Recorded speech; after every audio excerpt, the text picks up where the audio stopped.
siento que se había aprovechado bastante y por lo menos había considerado que se habían podido llegar a hacer algunas cosas que en grupos anteriores no se habían hecho, como por ejemplo el laboratorio. Sé que la situación es un poquito difícil con respecto al transporte, gasolina y todos los problemas que están pasando ahorita. Sin embargo, trataré de ser optimista y que por lo menos cuando lleguemos al tiempo del primer parcial, ya no va a ser el día 21 como estaba establecido en el cronograma, sino pues lo vamos a dejar para el día 28 de julio, que sea presencial.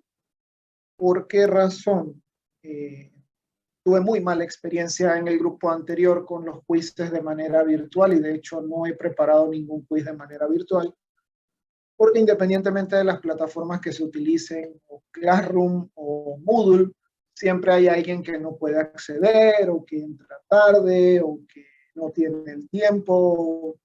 No siento que se aproveche el puntaje de manera adecuada. Esperemos que esta semana se solucione y que solamente estas 3 sesiones sean virtuales, porque les digo, y me convenzo de lo mismo, una de las situaciones por las cuales hubo tanto fracaso el semestre anterior, pues para mí fue la virtualidad. Más allá de todo lo que puedan ustedes considerar tanto por el mismo tema o por la forma en que los tutores las hemos dado. Dicho esto, y siendo las 6:19, vamos a empezar. Las clases tienen la misma temática que la presencialidad. Será tan larga o tan corta dependiendo de lo que ustedes quieran extender o quieran preguntar o quieran aclarar o hayan revisado previamente. Si no hay preguntas, si no hay comentarios, pues la clase al terminar los temas se termina independientemente de el tiempo que nos sobre. Recuerden que el primer parcial va a incluir todo lo que es embriología general, o sea que si llegamos en algún momento a empezar a hablar de esqueletos y sistemas, pues ya saben que eso no va a cubrirse en el primer parcial y que tenemos pues una semana adicional de atraso por pues, complicaciones que tuve la semana pasada y que pues, se unieron al hecho de que pues, nos cambiaron la metodología a la virtualidad. Si alguien tiene alguna pregunta, algún comentario, algo que quiera aclarar, ya sea antes, durante o después de la clase, le voy a pedir que por favor utilice la función de levantar la mano para entonces permitirle el audio. Lo que no quiero es que se abran los micrófonos y se interrumpa el flujo de la sesión. Bien, primero que todo, pues confírmenme que están viendo la diapositiva que dice del tercer mes al nacimiento. Así es, profe. Perfecto. En las clases anteriores hemos visto desde la formación inicial de los gametos. Déjenme poner a grabar esto para subir a la nube. Grabar en la nube. Recording in progress. Ahora sí, hemos visto desde la formación de los gametos, de células germinales primordiales hasta células especializadas en la fecundación, cómo este grupo de células inicialmente independientes y haploides se vuelven células totipotenciales, se multiplican, se dividen, se transportan a través de los conductos internos genitales femeninos, se implantan en el útero y en las primeras 8 semanas se transforma en lo que podríamos considerar el plano de construcción de un cuerpo humano. Cuando hablemos de alteraciones en el desarrollo y tecnología de diagnóstico, volveremos a retomar el concepto de que el periodo de embriogénesis es, si no el más importante, uno de los más importantes, puesto que alteraciones en ese periodo pueden llevar a alteraciones futuras en el desarrollo. Dicho esto, el periodo que nos comprende de la semana 9 hasta el nacimiento es un periodo en el cual, ya establecido el plano de desarrollo, se empieza a construir y a madurar toda la estructura que va a formar el cuerpo humano, desde una perspectiva anatómica, con una apreciación fisiológica, un porqué, y una maduración rápida de todos los tejidos y órganos, dependiendo de cada tipo de sistema. No todos los sistemas, no todos los órganos tienen un desarrollo similar. Cada uno, dependiendo de sus características propias, células las cuales se conforman, pues tendrán una velocidad de desarrollo diferente. Bien. Nuevamente, entre la 9ª semana y el nacimiento, se le conoce a nuestro protagonista como un feto, y por lo tanto el periodo de desarrollo recibe el nombre de período fetal. Como dije anteriormente, la característica primordial es la maduración de los tejidos y los órganos y el rápido crecimiento del cuerpo. Si ustedes están viendo la imagen, comparando tercer mes con sexto mes con a término, rápidamente pueden diferenciar o identificar que en un momento determinado el polo cefálico abarca relativamente la mitad de la longitud del cuerpo, que ya al sexto mes la cabeza es 1/3 de la longitud relativa del cuerpo, y que a término, es decir, al finalizar las 40 semanas de desarrollo, los 266 días después de la fecundación, es un 25% de la longitud relativa de todo el cuerpo. Es importante que sepan que este ritmo de crecimiento es relativamente rápido para todos los órganos, unos más que otros. Y los periodos de crecimiento continuado normal se van alternando con intervalos de ausencia de crecimiento, pero no es que el tejido hace nada, sino que cambia un proceso de maduración. Esto lo habíamos discutido en clase, la duración del embarazo y por qué el embarazo se toma por acuerdo o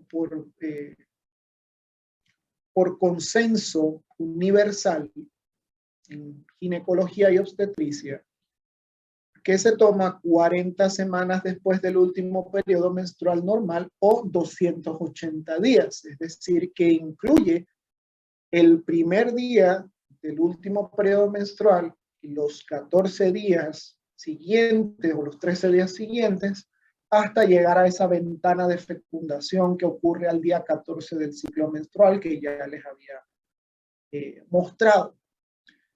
Pero si nosotros tomamos el punto de inicio de formación del nuevo ser con la fecundación, son 38 semanas o 266 días. Y como repaso les había comentado pues que esta diferencia es bien importante cuando se habla de tecnologías reproductivas, es decir, fertilizaciones in vitro, inseminaciones, en las cuales pues la fecundación ocurre fuera del cuerpo de la mujer y lo que se introduce es un blastocisto o un cigoto, una mórula, día 3, día 5, luego de fertilización. Vamos a ver qué sucede en las primeras semanas. Entre la semana 9 y la semana 12, la característica principal, como pueden ver en la figura, es que la cara fetal es ancha. Los ojos están ampliamente separados porque las vesículas ópticas se desarrollan prácticamente laterales. Y en la medida que va creciendo el feto, se van moviendo hacia línea media hasta quedar de manera frontal. Asimismo, las vesículas ópticas que están en relación con estructuras que vamos a hablar más adelante, los arcos faringeos, cerca del futuro cuello, son de implantación baja. Se describe que los párpados en este momento están fusionados. En esta figura, pues el párpado es muy delgado y por eso no se ve cerrado como tal. Y una de las características más importantes es que las piernas son cortas y los muslos son relativamente pequeños si los comparan con los miembros superiores. Siguiendo con el desarrollo de los miembros superiores e inferiores, ya para el final de la semana 12, los miembros superiores tienen una relación más o menos similar a la que tenemos nosotros en un cuerpo de un recién nacido, o sea, una longitud relativa final similar, como pueden ver. Sin embargo, los miembros inferiores no están bien desarrollados. Cuando hablemos de esqueleto axial, se darán cuenta que los miembros superiores llevan un par de días de formación adelantados con respecto a los miembros inferiores.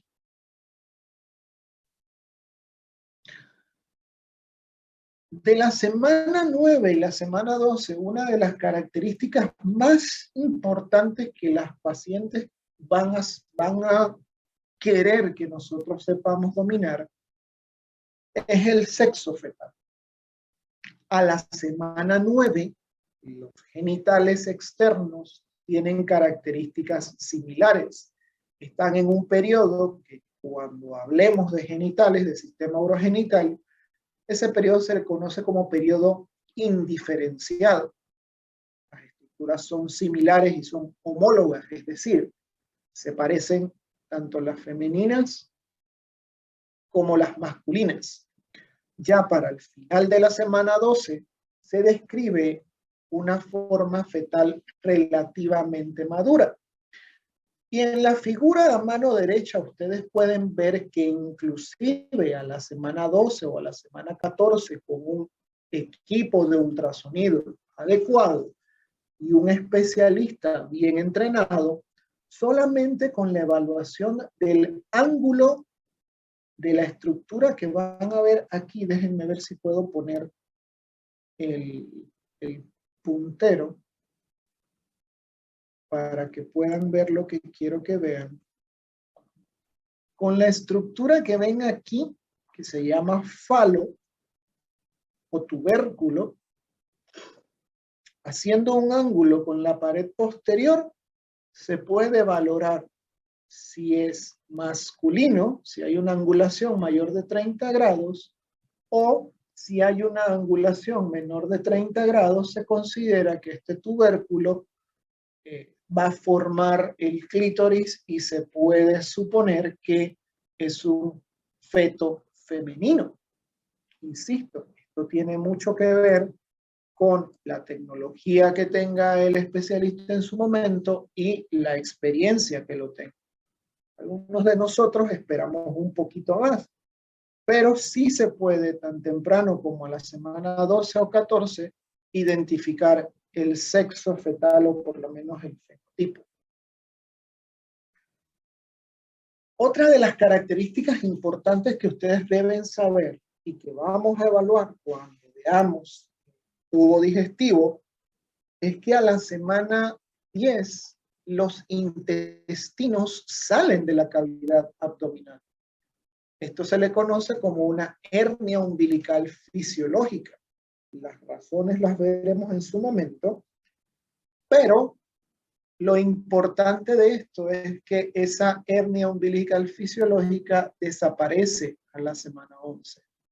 Alteraciones de este proceso conllevan a enfermedades o patologías relacionadas con la pared abdominal. Patologías que estoy seguro hay un grupo que tiene o que tuvo en estas 2 semanas que haber estado revisando un falocele gastroquisis.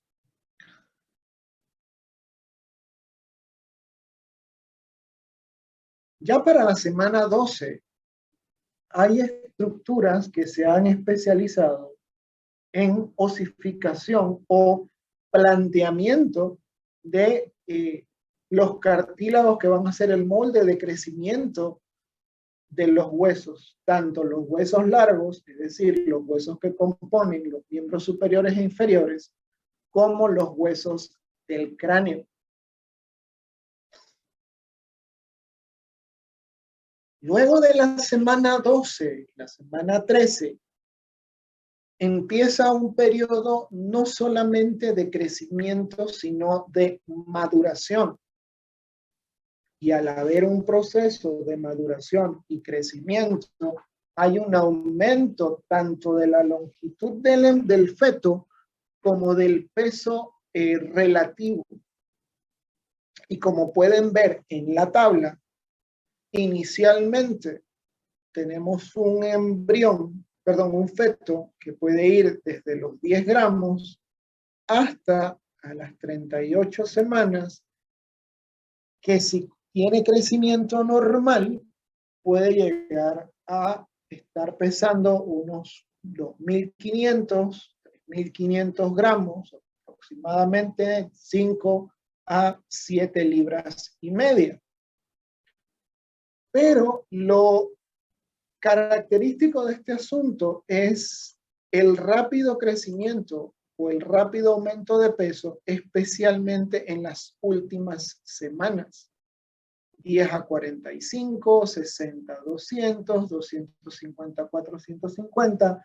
Las diferencias no son muy grandes, 300 gramos entre la semana 20 y 23, entre la semana 24 y 27, 400 gramos más, pero ya ustedes van viendo que a partir de la semana 28, prácticamente la mitad del peso final es el que se va a adquirir en este periodo de tiempo, con crecimientos que pueden ir hasta de 125 gramos de peso de manera semanal en una paciente que no tenga ninguna enfermedad o en un feto que no tenga ninguna enfermedad que le permita o que le limite el desarrollo.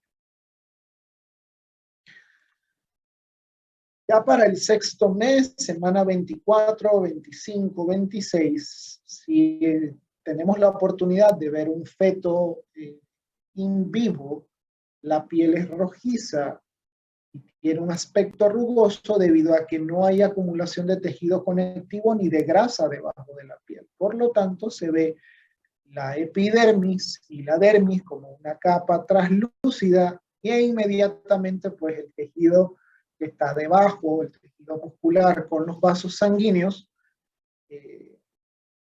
como si fuera una capa de plástico, estuviéramos viendo el músculo por debajo. Su libro de texto principal, el Lachman, coloca esta tabla en los cuales se comentan unos horizontes de desarrollo durante la vida fetal. Y algunos son importantes para la valoración del desarrollo. Importante la deglución, porque es uno de los mecanismos que permiten la circulación del líquido amniótico. Se escuchan algunos sonidos, los ojos son sensibles a la luz, los movimientos respiratorios, si bien es cierto, podríamos considerar la respiración desde un punto de vista fisiológico como el intercambio de oxígeno del aire hacia los vasos sanguíneos. Estos movimientos respiratorios se refieren a los movimientos de la caja torácica, movimientos rítmicos que realiza el feto en vías de mantener los pulmones distendidos y permitir el desarrollo adecuado de los músculos accesorios de la respiración. Pero no piensen que es que el feto empieza a respirar líquido, que empieza a respirar aire hasta las 14 o 16 semanas, sino que se refiere a esos movimientos de expansión que pues debe ir ejercitando para desarrollar los músculos accesorios de la respiración. La segunda parte o el segundo tema de los dos que vamos a hablar hoy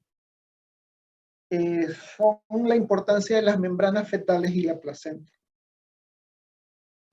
La placenta prácticamente es el centro hormonal, el centro de transporte, el centro de alimentación de el futuro ser humano.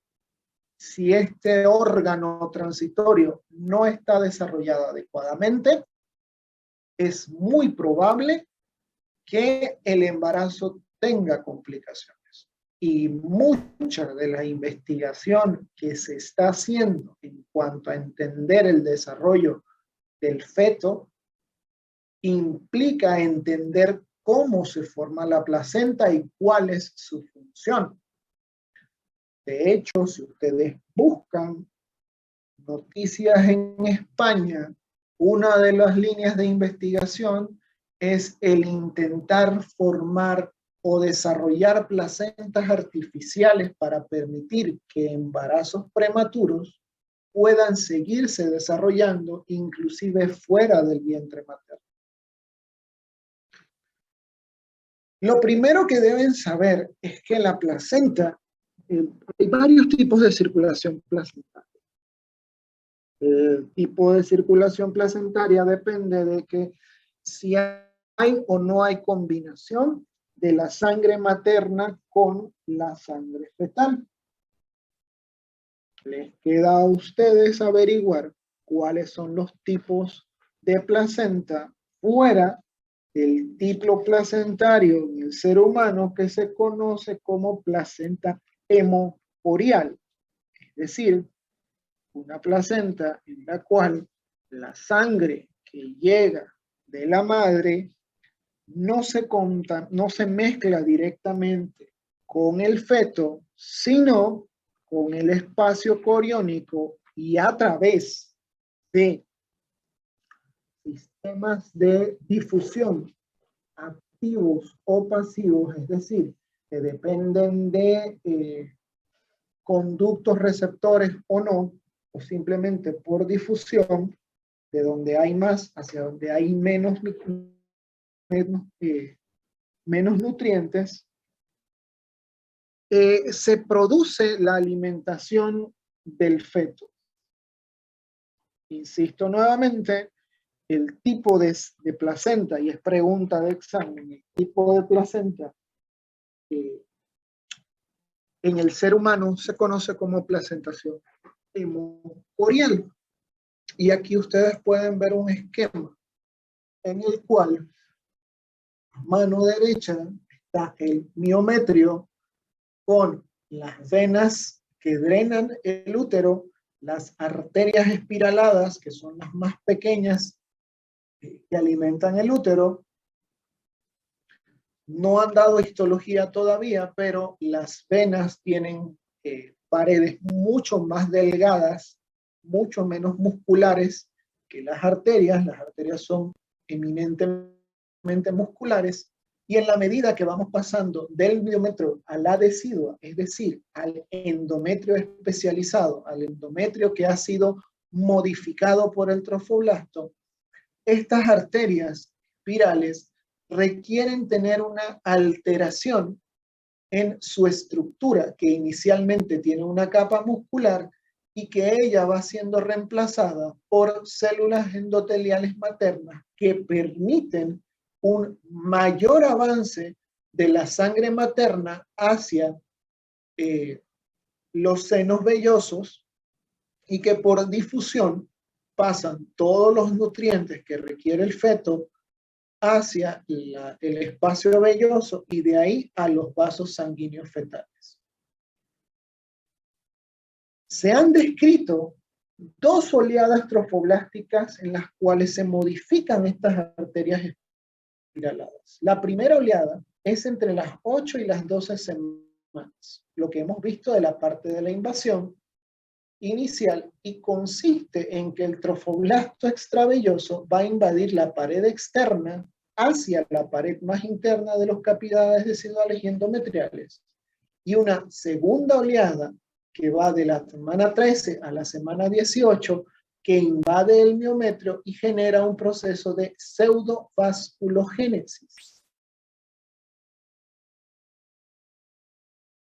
Más adelante voy a presentarles un ejemplo de una enfermedad en la cual, si estos procesos de invasión no se dan de manera adecuada, pues hay enfermedades y hay alteración del crecimiento fetal.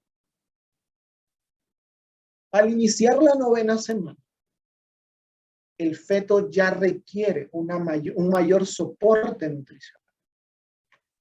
Provoca cambios radicales entonces y provoca que esta placenta tenga un mayor protagonismo en el desarrollo del feto.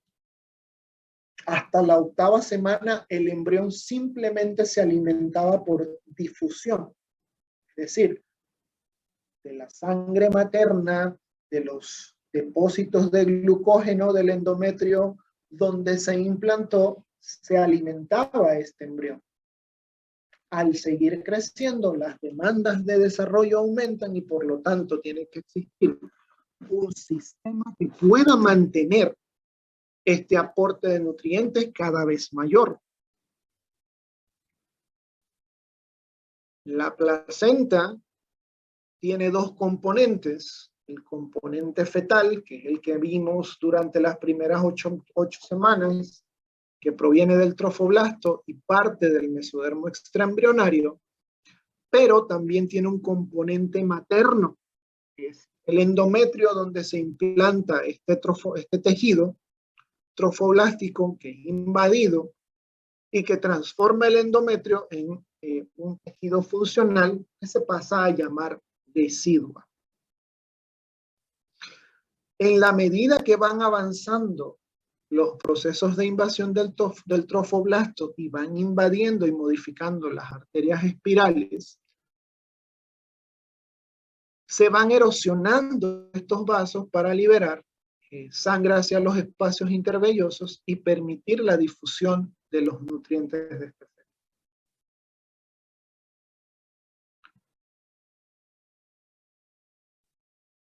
Como les dije en diapositivas anteriores, se va reemplazando las células endoteliales maternas, se van desplazando las células musculares de las arterias espirales, permitiendo una mayor capacitancia o una mayor cantidad de flujo o una disminución de la resistencia de la llegada de esa sangre de las arterias hacia los vasos intervellosos, asegurando el aporte sanguíneo adecuado para esto.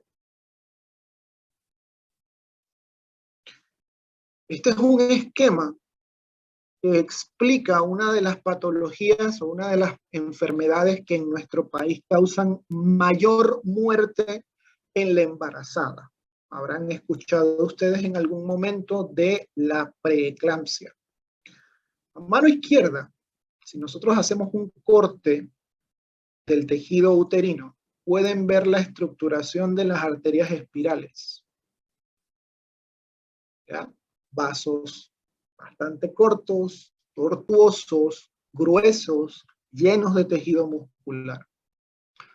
En un embarazo normal, lo que se necesita es que se pierda esa tortuosidad o esos giros, el vaso aumente su capacidad de flujo, su capacitancia, y sea menos resistente. Para que sea menos resistente debe eliminarse la capa tanto endotelial del vaso como muscular de la arteria. Y esto lo hace invadiendo el tejido trofoblástico y transformándose en tejido endotelial trofoblástico. Si este cambio no se da de manera adecuada, o esta invasión no se da de manera adecuada, hay un aumento de la resistencia. Es difícil que la sangre llegue de los vasos maternos al espacio intervelloso con un aumento de presión arterial por una serie de factores que no vienen al caso, que conllevan a que, uno, la placenta empiece a sufrir daño, disminuya la circulación fetoplacentaria, disminuye el aporte de nutrientes y desemboque en elevación de la presión en la madre, disminución del crecimiento del feto, alteración de la cantidad de plaquetas, destrucción de células del hígado. Simplemente, se los pongo muy sencillo, pero es un poquito más complejo de entender, simplemente por una no invasión adecuada de los vasos espirales de la madre. Y este es otro esquema en el cual estamos viendo en la parte superior cómo las células del sinsitio trofoblasto van invadiendo poco a poco y van transformando estas células endoteliales de la madre en tejido endotelial del citotrofoblasto, permitiendo que el vaso tenga un mayor grosor, sea un poquito más extensible, que pueda permitir un mayor flujo sanguíneo hacia el espacio intervelloso, pero que cuando hay alteración de esta invasión, la túnica muscular, la túnica vascular de las arterias espirales se mantiene con una mayor resistencia al flujo, menor flujo sanguíneo, menor aporte de nutrientes hacia el feto y alteraciones en el desarrollo del bebé.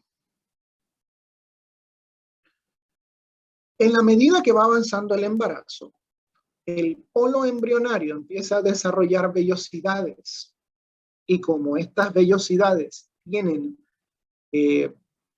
la similitud de desarrollo de un arbusto, se le conoce como corión frondoso.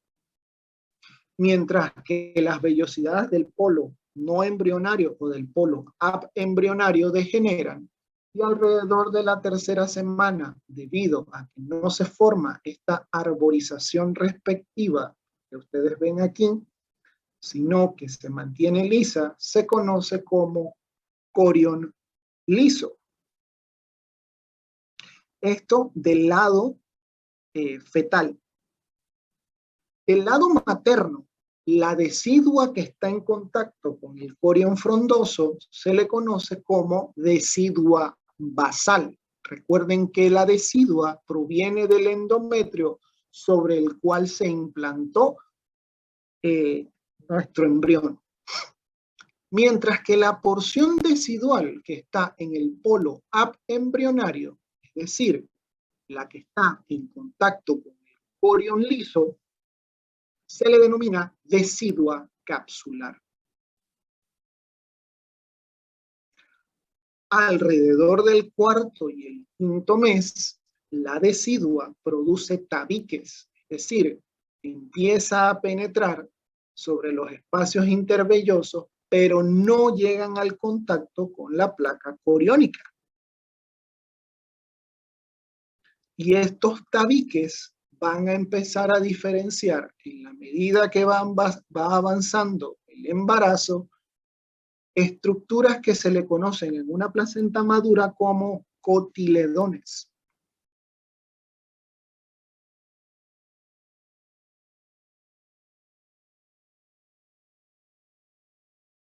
Si nosotros hacemos un corte de la membrana placentaria, podemos ver que existen 4 estructuras. Uno, el sinsitio trofoblasto, la más externa. Y esto lo hemos visto cuando hablamos de vellosidades primarias, secundarias o terciarias. La capa que le sigue un poco más interna es la capa del citotrofoblasto. Dentro de esta vellosidad hay tejido conectivo en el núcleo de las vellosidades.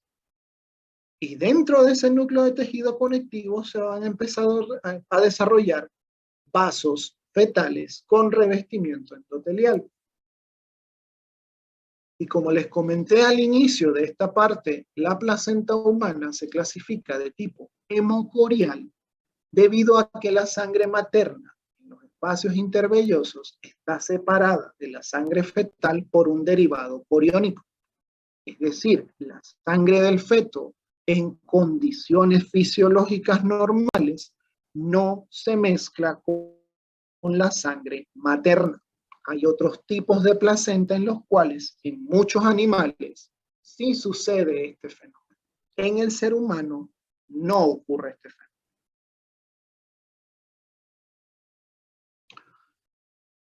Como les comenté también, la placenta prácticamente es uno de los protagonistas en el desarrollo del feto, si no el más importante, porque es el que se encarga del intercambio de gases, se encarga del intercambio de nutrientes y electrolitos, es responsable de la transmisión de anticuerpos de la madre hacia el feto y es responsable de la producción de muchas hormonas que influyen en el metabolismo del nuevo ser.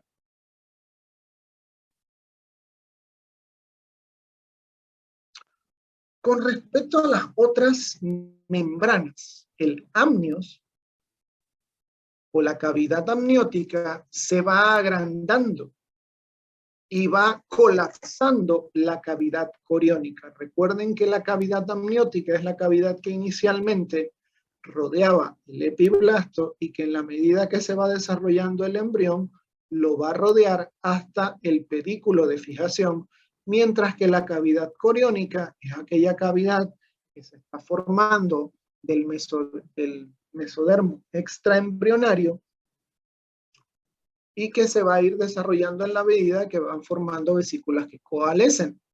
En la medida que este embrión va creciendo y el amnios va aumentando de líquido, colapsa la cavidad coriónica y el amnios y el corión quedan en aposición, es decir, uno pegado al otro como si fueran dos hojas. En la medida que este bebé va creciendo y el pedículo de fijación se va formando, el amnios envuelve el pedículo de fijación, lo compacta con el saco vitelino y da origen a el cordón umbilical primitivo. Con respecto al líquido amniótico, la cavidad amniótica inicialmente el líquido es un producto, subproducto de los amnioblastos. En la medida de que ese bebé se va desarrollando y a partir del 5º mes, y ya va empezando a desarrollarse una cantidad importante de orina, el feto va diluyendo su propio líquido, tanto que va bebiendo unos 400 mililitros, casi un medio litro diario, cerca de la mitad del volumen total. Es decir, inicialmente el líquido amniótico es producto de los amnioblastos y luego va siendo reemplazado por el subproducto de la producción de orina en el feto una vez se establece el sistema de excreción renal. Y ya para finalizar, después de 40 minutos de sesión, unas palabras sobre los embarazos gemelares. A grandes rasgos, hay dos maneras en las cuales se produzca un embarazo múltiple, no necesariamente gemelar. Gemelar cuando son dos, trillizos cuando son tres, cuatrillizos. De hecho, se han encontrado en pocas ocasiones, pero se han encontrado embarazos hasta de 8 o 9 fetos. Lo que se requiere es uno o un óvulo, o un cigoto que se separe en dos o más cúmulos celulares que cada uno forme un feto independiente, o que se fecundice más de un óvulo por más de un espermatozoide. En la figura de la izquierda es un caso que se presenta en un libro de obstetricia en el cual una madre presenta ovulación de más de un ovocito y la historia es que a la señora, pues ella está casada con una persona de tez blanca, pero es violada durante su periodo de fecundación y queda embarazada de 2 bebés, uno de tez negra, el otro de tez blanca, cada uno fertilizado, cada óvulo fertilizado por un espermatozoide de diferente. En la clínica se pueden encontrar embarazos disigóticos, es decir, de dos cigotos, cada uno se forma de manera independiente, con su velocidad de crecimiento diferente, con su masa celular interna y externa diferente. Por lo tanto, puede tener o dos placentas separadas o dos placentas fusionadas. Este tipo de embarazos, los fetos no van a ser iguales, no van a tener cariotipo o cromosomas o ADN similar, sino que cada uno pues, va a tener su propia combinación genética. Y en cuanto a los embarazos monocigóticos, es un solo cigoto, que dependiendo de una división o clivaje en qué día se forme, va a empezar a producir embarazos dicoriónicos gemelares similares, embarazos monocoriónicos, es decir, con una placenta, pero si son con dos bolsas se le conoce diamnióticos, monocoriónicos, monoamnióticos, si tienen una placenta y están en una bolsa, o alteraciones en la separación o gemelos fusionados que dependiendo de la estructura en la cual se presente la fusión, van a tener diferente clasificación. Si la primera división ocurre dentro de los primeros 4 días en un estadio de 2 células hasta un estadio de 16, pueden producirse gemelos exactamente iguales con placentas separadas o con placentas fusionadas. Si ocurre luego del estadio de mórula, día 4, día 8, lo más común es que produzcan una sola placenta monocorial con dos bolsas amnióticas, diamniótico. Si esta división ocurre entre el día 8 y el día 12, se va a producir un embarazo con una sola placenta y con una sola bolsa amniótica y dos fetos en su interior. Monocorial, es decir, una placenta, monoamniótico, es decir, una bolsa amniótica. Y ya si ocurre luego del día 13, pues son las alteraciones que ustedes van a conocer o que pueden conocer como fetos siameses, que están unidos por el sacro, están unidos por el tórax o inclusive unidos por la cabeza.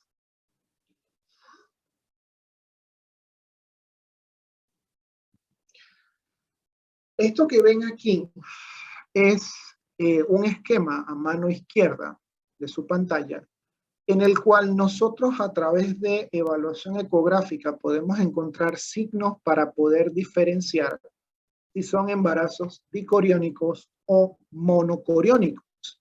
Doctor, ¿y qué diferencia hay en que haya una o dos placentas? Sencillo. La mayoría de las veces, cuando hay una sola placenta que alimenta dos fetos, puede haber un desbalance en la circulación de ambos.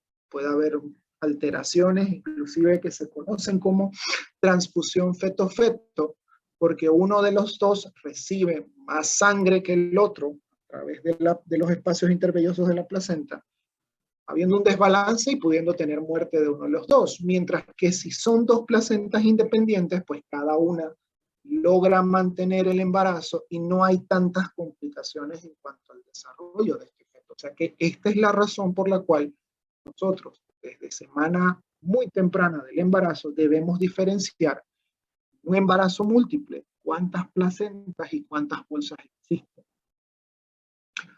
Como les decía, en este punto nosotros podemos diferenciar a través de un signo que se le llama signo de lambda, como la letra griega, un embarazo que es bicorial y biamniótico, puesto que al hacer el esquema o al ver este signo y hacemos el esquema, cada saco o cada amnios está separado por dos capas de corión, es decir, que hay dos placentas en este embarazo, mientras que en un embarazo biamniótico, es decir, dos bolsas monocorial, va a haber un signo que se le llama el signo de la T, una T mayúscula, una T minúscula, en la cual de manera perpendicular las capas amnióticas van a fusionarse penetrando al corion, pero va a haber un solo corion, no dos hojas de corion fusionadas. Esto simplemente es para que vayan viendo la aplicación clínica de la evaluación de las membranas fetales. Y a mano derecha ustedes pueden ver una imagen de embarazos dicoriónicos diamnióticos, una placenta aquí, una placenta acá. Esto se le conoce como la cara fetal. Aquí pueden ver el cordón umbilical y pueden ver en A la membrana amniótica de un lado, la membrana amniótica del otro y la membrana coriónica fusionada. Cada amnios, cada cavidad coriónica ha fusionado en una membrana coriónica un poco más gruesa. Y hasta aquí terminamos los dos temas del día de hoy. No sé si alguien tiene alguna pregunta, algún comentario, algo que no haya quedado claro en la sesión del día de hoy. Recording stopped.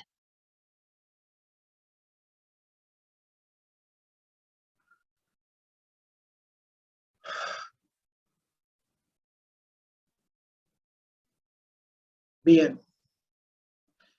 Para el día de mañana igual vamos a seguir con otro tema. Yo les soy sincero, espero que esta situación se resuelva y que creo que veo Markelis, que veo una pregunta.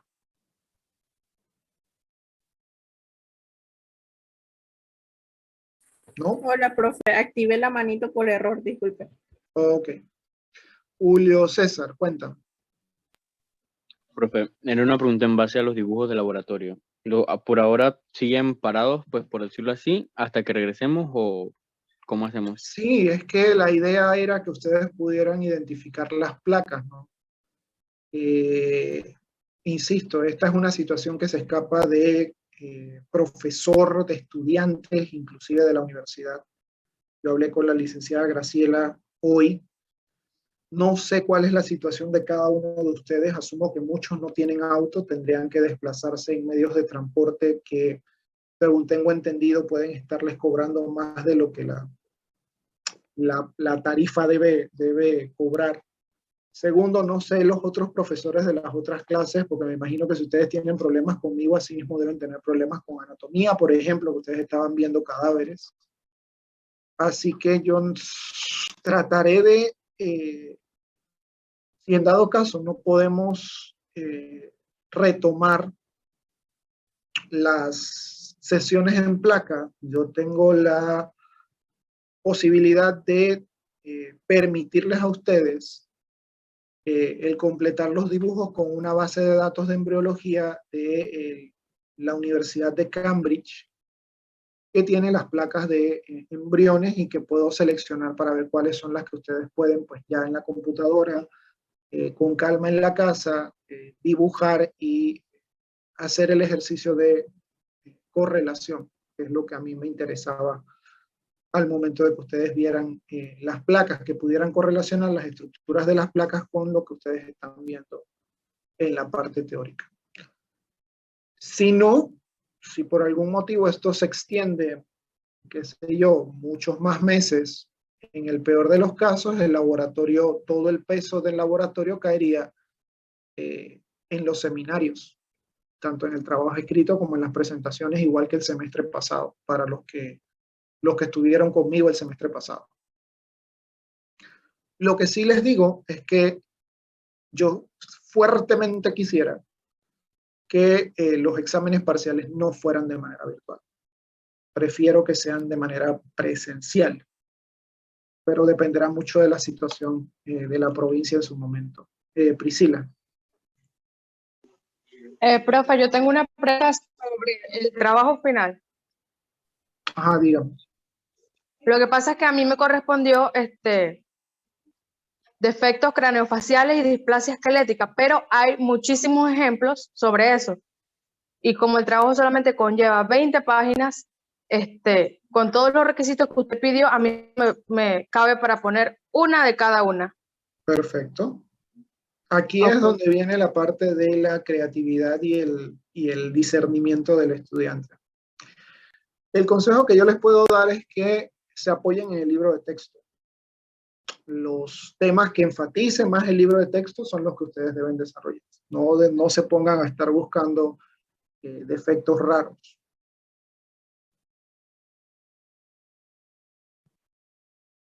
¿Alguna otra pregunta? Melania. Permiso, profesor, para preguntar sobre los quiz, ¿se tomarían del parcial? Si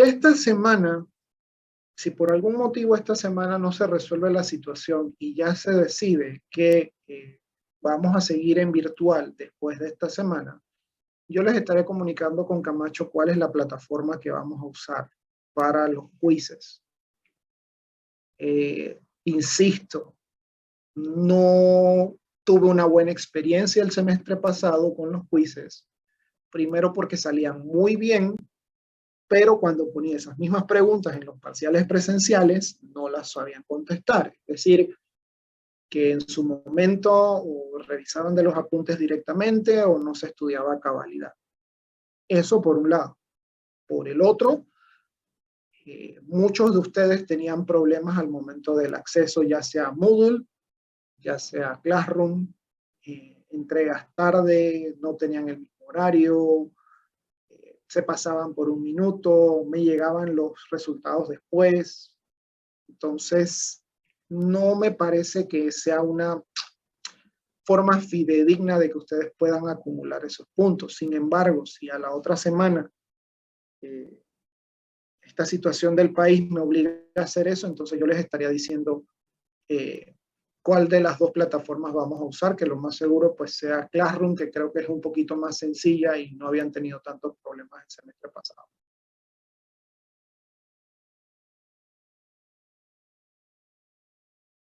No sé si tienen alguna otra pregunta, alguna pregunta sobre la clase de hoy.